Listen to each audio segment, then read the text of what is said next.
Africa is a continent rich in resources, culture, and potential. Yet it is also a continent heavily monitored and influenced by foreign military powers. At the forefront of this presence is AFRICOM, the United States Africa Command. Established in 2007 with the stated mission of promoting security and stability. But the reality is far more complex. AFRICOM operates in over 50 African countries, conducting military exercises, drone surveillance, and counter-terrorism operations. Its presence is framed as protecting Africa from extremists, piracy, and internal conflicts. Yet critics argue that AFRICOM's operations often serve US strategic and economic interests first, rather than the needs of African people. Foreign militaries, including France, Britain, China, and Russia, also maintain a growing footprint across the continent.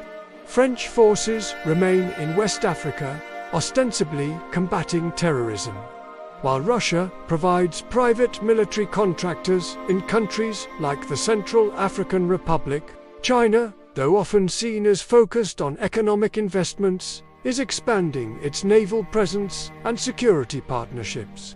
This foreign presence comes at a cost. African nations are drawn into conflicts they might otherwise manage themselves. Sovereignty is undermined when foreign troops operate with little accountability to local populations. Weapons, funding, and intelligence often flow in ways that benefit external powers rather than African citizens.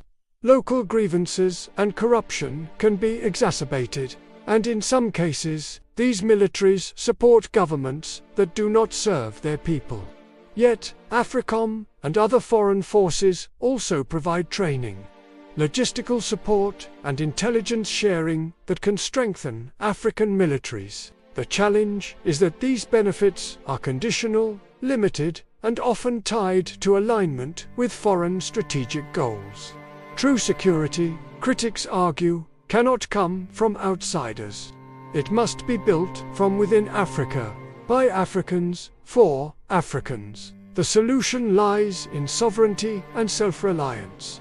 Africa must invest in its own defense capabilities, strengthen regional cooperation through bodies like the African Union, and reduce dependency on foreign militaries.